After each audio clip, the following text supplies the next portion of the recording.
Hello. Hello. I'm here to ask you some questions. Okay. Sorry. In advance. Yes. So what is it you actually do? I'm an outpatient sister for a private hospital down in Worthing called Goring Hall. Okay. Do you enjoy it? I do. I moved there about a year ago now. Thoroughly enjoy the job. Has its challenges, as any job, but really enjoy the job itself. You say you've just moved there recently. What did you do beforehand? I was working for another private hospital, but unfortunately 38 miles away from home, so it was an 80-mile round journey. So it was nice to find a sort of similar role down 6 miles from home. Yeah. So now working in my own locality with local patients. How long were you studying in university, etc., to get the stuff you needed? I actually started off back in the days when you went to nursing college. You didn't go to university. So it was a 3-year course, diploma course. Started at Guildford. It was called St Luke's Nursing College. Halfway through the training, they decided it wasn't viable to have just nursing colleges anymore. So it merged with the University of Surrey.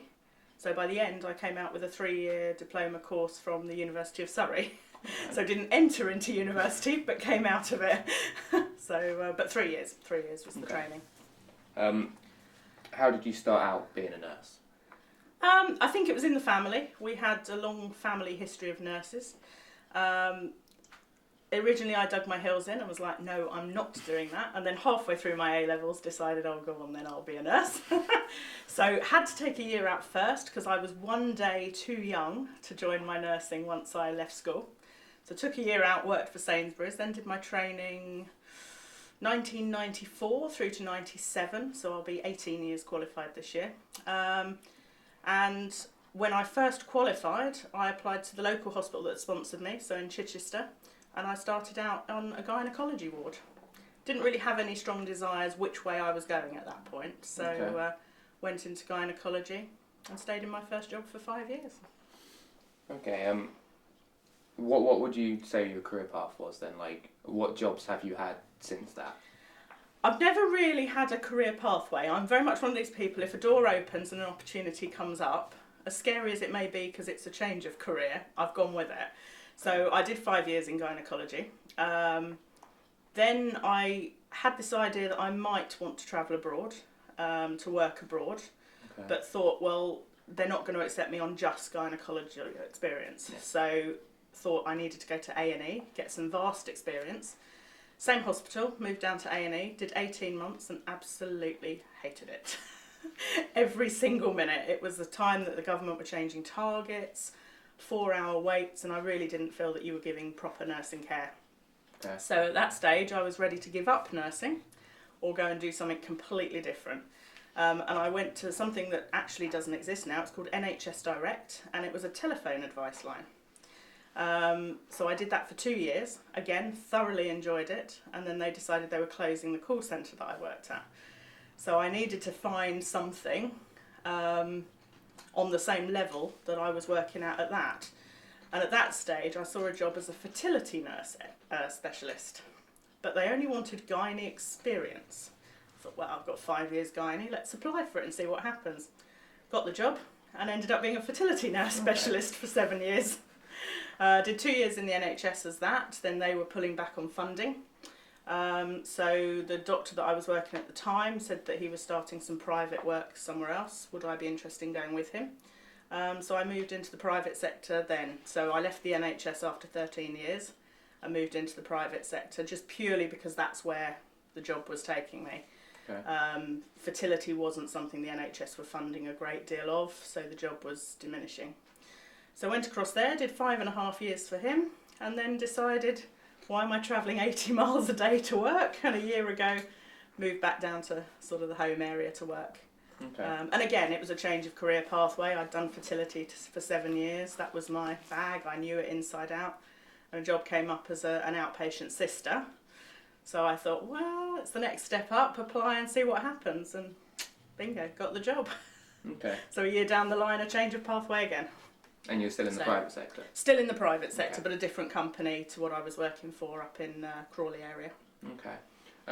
So as you have worked with the NHS, overall, how would you say you were treated as an employee? over like all the course of your jobs? I don't think there's a great deal of difference. You know, I think you have a lot more leeway with the NHS. If something's needed, you get it. But obviously, as we've seen in the press a lot lately, the NHS runs, you know, in debt. Yeah.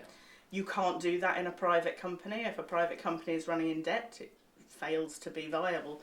So there's a lot more business head thinking working in the private sector. You know, when you first go to the private sector, it's absolutely alien that patients coming in, everything you're doing for them has to be charged for.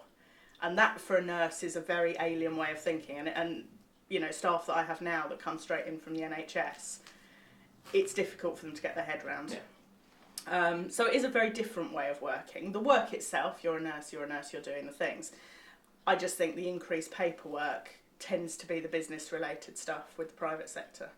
Okay. But, you know, it has to be done. It's a business and, you know, it's there to support the NHS a lot of the way. We do work together quite closely with the NHS. How, like, you say you work closely with the NHS. How is this, how do you work closely with them? We've got a local district hospital within about 4 miles of where we're based.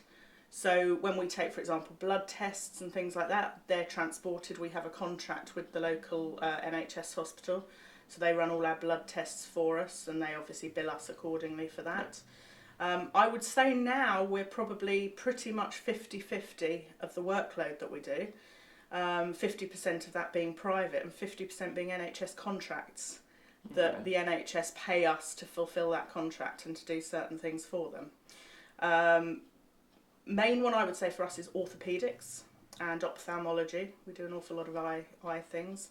So really we're there to sort of help out the NHS. They help us out. You know, if we have a patient going through theatre who suddenly becomes sick and needs transferring to more of an ITU centre, we work closely with them. And all our doctors are pretty much based in the NHS as well. So I think the fact that we've got one in such close proximity, just 4 miles down the road, we work quite closely with them. Okay. So with this close relationship you have with the NHS, do you think this would change with the idea of the NHS being privatised? Essentially, I suppose that is part privatisation, where we've got you know, quite a few NHS contracts. When people come through our doors, they kind of see that as privatisation. Essentially, we're just carrying out the work for the NHS. You know, I think it benefits patients in many ways because they've got the lovely plush, you know, private hospital. They're probably being seen quicker than if they had to wait on the NHS. I mean, historically, people were waiting 18 months for a hip replacement. Yeah. Now there's an 18-week pathway that has to be fulfilled. You know, so patients are getting their treatment better. It's a shame the NHS hasn't been able to stay, but I think, you know, we're all living longer, which means there's a lot more healthcare there to be delivered. And probably without the private sector, the NHS would struggle even more than they currently are. You know, so we're there to kind of supplement. Some areas there's a lot more NHS work goes out to private hospitals. Whereas, you know, in London there's an awful lot of NHS hospitals, so they've got the capacity, but certainly down on the coast here we're quite tight on capacity for the NHS. Okay. You're not really fussed on working for the NHS as it is now, are you? Like, if you had to switch job roles again? I wouldn't say I wouldn't ever go back, because I think, you know, there's certainly potential there. I think I'm very much, as I said to you earlier, I'm one of these people that if an opportunity comes up and it's the right opportunity, just because it was in the NHS, it wouldn't stop me. So I would consider going back to the NHS if the right role came up. Okay. But I think, you know, I think we've all got our different challenges. The NHS has a lot of challenges, you know, they can't close their doors and say, sorry, we're too busy. You know, so you have a lot of pressure in the NHS at the moment, but it's a different sort of pressure in the private sector.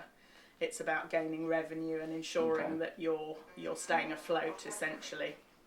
Okay. But I'm afraid that's all the questions I have. Thank you. So thank you for being part of this. It's a pleasure. Thank you very much for asking me.